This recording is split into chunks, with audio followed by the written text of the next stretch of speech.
Hello and welcome to personal finance bulletin money time. मैं हूं आपके साथ मीनू शर्मा और इस बुलेटिन में मैं आपको बताऊंगी आपकी जेब और जिंदगी पर असर डालने वाली पर्सनल फाइनेंस, बिजनेस और पॉलिसी से जुड़ी तमाम बड़ी खबरें।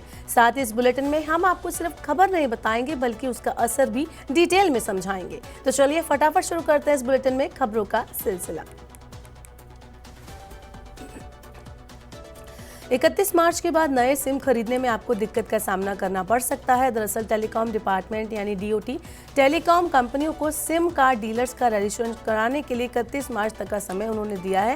पहले ये डेडलाइन 1 फरवरी की तय की गई थी, लेकिन टेलीकॉम कंपनियों की मांग पर इसे बढ़ा दिया गया। अगर कोई टेलीकॉम कंपनी 31 मार्च तक अपने डीलर्स का रजिस्ट्रेशन नहीं कराती है तो उस डीलर को सिम कार्ड बेचने की अनुमति नहीं मिलेगी। ये कदम टेलीकॉम सेक्टर में पारदर्शिता बढ़ाने और कंज्यूमर्स को अवैध सिम कार्ड से होने वाले फ्रॉड से बचाने के लिए उठाया गया है। बता दें कि सरकार ने फर्जी सिम कार्ड जारी करने और टेलीकॉम फ्रॉड को रोकने के लिए ये नया कानून लागू किया है। आपको साथ ही ये भी बता दें कि इस नियम के तहत सभी टेलीकॉम कंपनियों को अपने अधिकृत सिम सेलर्स और डीलर्स को डीओटी के पोर्टल पर रजिस्टर करना अनिवार्य होगा।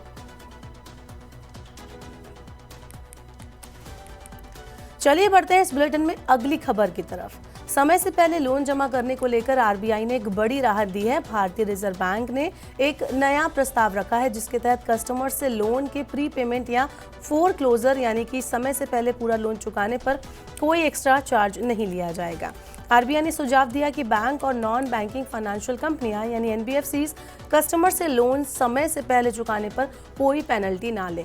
इसका फायदा खासतौर पर रिटेल ब्राउजर्स, एसएमई और पर्सनल लोन लेने वाले लोगों को मिलेगा। आरबीआई के इस कदम से लोन धारकों को फाइनेंशियल फ्रीडम मिलेगी और वो अपनी लोन देनदारी बिना किसी अतिरिक्त चार्ज के समय से पहले पूरा कर पाएंगे। अब इसको कैसे समझाएं? आप अगर इसको उदाहरण के तौर पर समझना चाहते हैं तो मान लीजिए आपने अपने लोन की पेमेंट समय से पहले कर दी तो बचे हुए समय पर आपको कोई ब्याज नहीं भरना होगा। इससे खास तौर पर छोटे बिजनेस के लिए फाइनेंसिंग आसान होगी क्योंकि लोन चुकाने पर कोई भी भारी जुर्माना आपसे नहीं लिया जाएगा। प्रधानमंत्री नरेंद्र मोदी ने आज पीएम किसान सम्मान निधि की 19वीं किश्त जारी की। बिहार के भागलपुर में आयोजित एक कार्यक्रम में ये किश्त जारी की गई। आपको बता दें कि इसके तहत 9.8 करोड़ किसानों के बैंक खातों में 22,000 करोड़ रुपए की राशि ट्रांसफर हुई है। इससे पहले 18वीं किश्त 9.6 करोड़ किसानों के खातों में 20,000 करोड़ रुपए ट्रांसफर की गई थी। सरकार ने पीएम किसान के तहत अब कुल 3.68 लाख करोड़ रुपए किसानों के खातों में ट्रांसफर किए हैं। ये योजना के तहत किसानों के खातों में हर साल 3 किश्तों में 2-2 हज़ार रुपए ट्रांसफर किए जाते हैं। पहली किश्त अप्रैल-जुलाई के बीच होती है और दूसरी किश्त अगस्त-नवंबर और तीसरी किश्त दिसंबर-मार्च के बीच जारी की जाती है। चलिए अब बात करते हैं फिर से आरबीआई के एक ऐसे एक्शन की जिसने पर्सनल लोन्स की ग्रोथ को सुस्त कर दिया है। बीते साल रिजर्व बैंक ने इन लोन्स में ओवरहीटिंग की वार्निंग दी थी और उसके बाद इसका असर दिखाई देने लगा। दिसंबर तिमाही में देश में पर्सनल लोन की ग्रोथ घटकर 13.7% पर आ गई। इससे एक तिमाही पहले यानी सितंबर तिमाही में ग्रोथ 15.2% पर थी। इतना ही नहीं, टोटल बैंक क्रेडिट ग्रोथ भी दिसंबर में घटकर 11.8% पर रही। सितंबर में ये 12.6% पर थी। इससे ये तो साफ हो गया है कि आरबीआई के अनसिक्योर्ड लोन को लेकर उठाए गए कदमों का असर अब स्पष्ट रूप से पर्सनल लोन ग्रोथ पर दिखाई दे रहा है।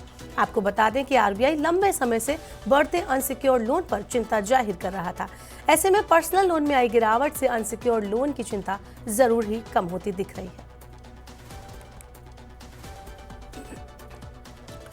भारतीय शेयर बाजार में सोमवार को लगातार 5वें दिन गिरावट जारी रही और बीएसई सेंसेक्स 850 अंक से ज्यादा टूटकर 75,000 के महत्वपूर्ण स्तर से भी नीचे आ गया।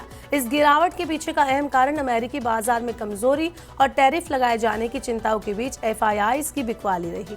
एक तरफ सेंसेक्स 856 अंक टूटकर 74,454 पर आ गया, वहीं निफ्टी 242 अंक की गिरावट के साथ 22,553 पर बंद हुआ।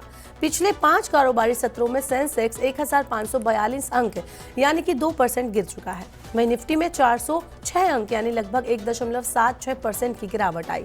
आज के दिन HCL Tech, Zomato, Tata Consultancy Services, Infosys, Tech Mahindra, Bharti Airtel, Tata Steel और एनटीपीसी में गिरावट दर्ज की गई। वहीं दूसरी तरफ Mahindra and Mahindra, Kotak Mahindra Bank, Maruti, Nestle और आईटीसी के शेयरों में तेजी देखी गई।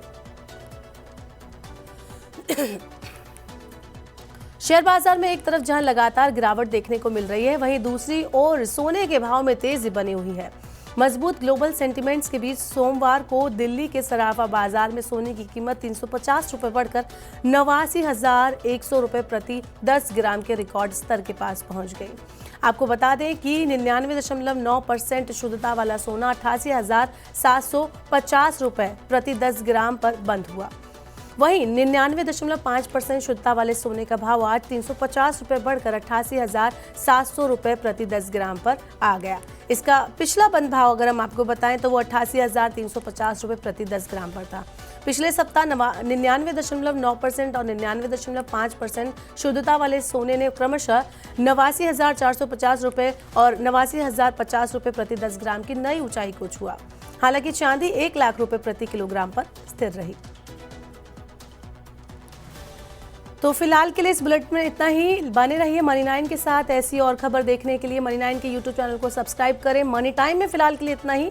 मुझे दीजिए इजाजत, कल फिर होगी आपसे मुलाकात। चलते हैं अब एक जरूरी खबर की तरफ। 5 मार्च को मनी 9 ला रहा है आपके लिए फाइनेंशियल फ्रीडम समिट, जहां पर आपको कई एक्सपर्ट से जानने को मिलेगा अपने निवेश से जुड़ी जानकारी, पर्सनल फाइनेंस से जुड़ी जानकारी। तो देखना ना भूले, हमारे साथ जुड़ना ना भूले 5 मार्च को फाइनेंशियल फ्रीडम समिट में। आ गया मनी 9 का फाइनेंशियल फ्रीडम समिट, ऐसा मंच जहां जुड़ेंगे दिग्गज, क्योंकि बाजार के हैं हाल खराब। Security and financial freedom for all. जहां होगी बात आपके पैसों की, मिलेगा भरपूर ज्ञान, पैसा लगाने कमाने की तरकीबें।